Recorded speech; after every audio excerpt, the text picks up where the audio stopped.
Hey everyone, Onepeg here. Sorry if I've let the Little Things series kind of fall by the wayside a little bit.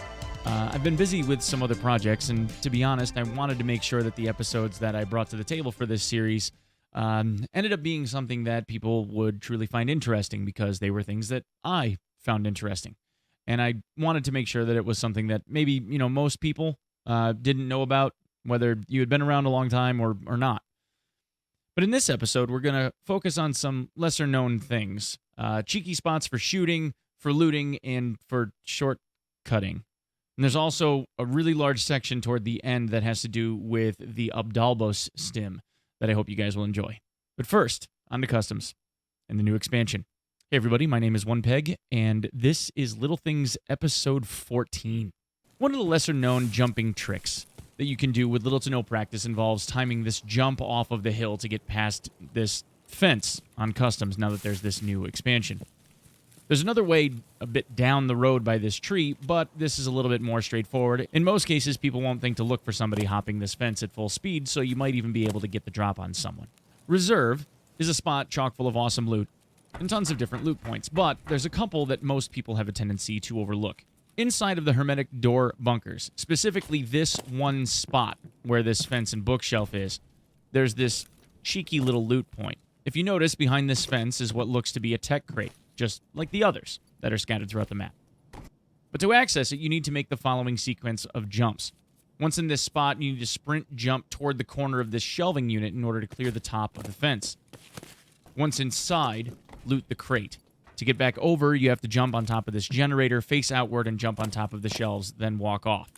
Now, this one's going to take some practice, but the moment that you get it down, it's kind of like riding a bike. You kind of figure out the angle that you have to jump at, and it becomes pretty easy once you've gotten it down. Give it a few tries, make sure that you're not overweight, and you should be able to get it without a whole lot of hassle. Another lesser-known loot point can be found near or on the way to the D2 extract door. These heating pipes that run underneath the office hide a nearly never-looted duffel bag that can only be accessed by going prone, crawling forward, and turning your head slightly to the left to access the bag. Hold on, I got a couple more for reserve, so hold on to your butts. The cliff by radar has a ton of different areas that you can snipe from, most of which are scanned commonly by players. But one lesser-known spot is on top of the KPRL loot building. To access it, you want to aim a jump toward this small upward ramp cutout kind of thing of this rock next to the building here.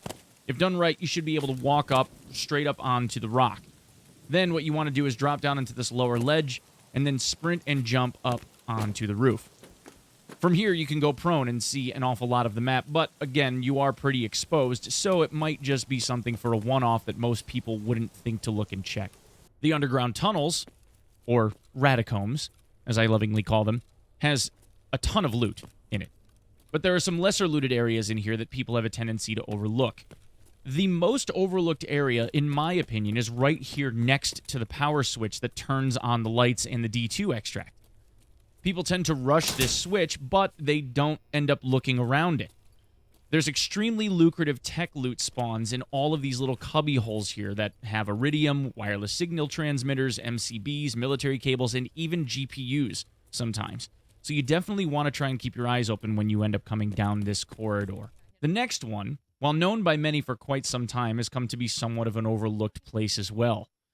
The Jaeger task, Fishing Place, requires that you find 3 labs keys in raid.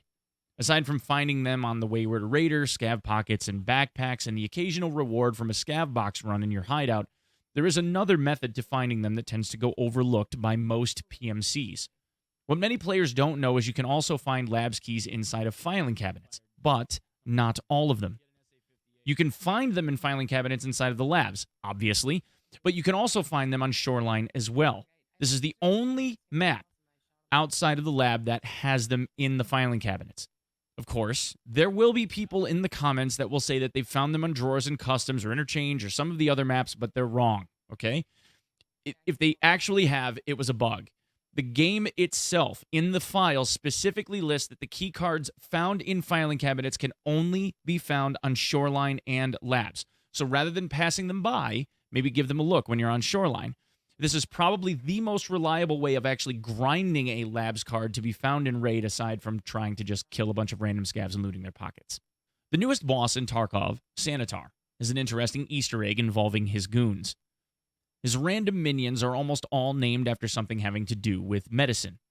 From anesthesiolog, which is an anesthesiologist, dermatolog or dermatologist, to paracetamol, which is commonly known as acetaminophen or Tylenol, to glavrach, which simply means chief physician, just to name a few.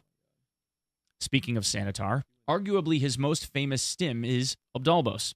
You know, the homemade one with the flying elephants on the label. Strange thing, though, this is also the one that's the most misunderstood, in my opinion. Here's what I mean. The Obdolbos stim is designed to be a cocktail of sorts, right? And on the tooltip, it says that it has, like, effects that are different every time that you take it. But in addition to some pretty standard positive buffs, it's also got some really nutty negatives. The stim itself lasts 30 minutes, arguably the full duration of a raid, but the positives might be worth the negatives. I don't know. What do you think? In almost all cases, stims are worth using, albeit situationally, but Obdolbos, again, is unique. See, all of the positive effects, stamina recovery, strength, endurance, stress resistance, and charisma increases are great, but they're counteracted by this laundry list of negatives. You'd think that if you use the stim, it would cause you to have all of these crazy debuffs, making it not worth it at first glance. But you, just like me, would be wrong. The thing is that there are debuffs for this that are guaranteed, and some of them end up occurring at random. The first three effects, negative effects, memory, intellect, and attention, are always applied on the use of the stim. This is mostly, currently, meaningless, because intellect isn't in the game right now, and the memory skill has no point right now, as it was changed a very long time ago that PMCs no longer have skill decay, like 2+ years ago. The only one that matters right now is attention, and that's only insofar as loot speed, as far as we can tell, or as I can tell. The other half of the skill that has to do with the quality of loot found, which attention is supposed to affect, is a bit ambiguous, because the loot that's generated on each map is generated at the very start of the raid. It's predetermined, not during when you're searching containers for the first time. So we're unsure as to yet if this has any effect currently on looting whatsoever. From here, the other 6 negative effects end up being a dice roll. 2 to 3 of these effects are applied each time at random when you see the stim, so you could get a really bad combo like 30 minutes of straight abdominal bleeding along with a 20% damage increase, or you could get something that might not be so bad, like 30 minutes of negative hydration and energy recovery. I can tell you that for something like the bleed effect, it is constantly reapplied. You can't stop the bleed from occurring unless you use a stim, but those don't last very long, so you end up chewing through like a dozen of them or more, depending on which stim you use. So you can only temporarily stave it off via other means.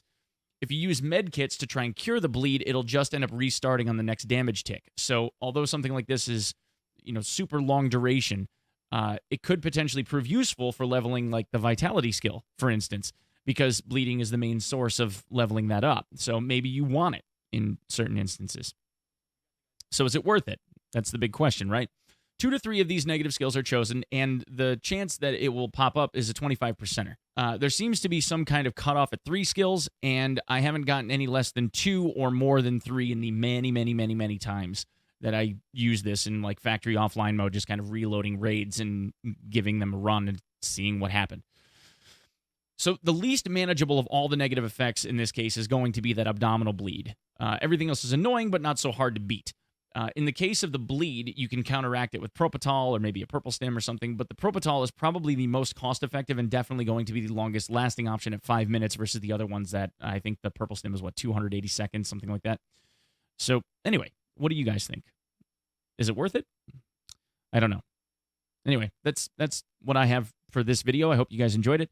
Hopefully this was like some interesting information and wasn't like a big run-on sentence. Anyway, I'm live every single day at 9 a.m. Eastern on Twitch, and yeah, bye.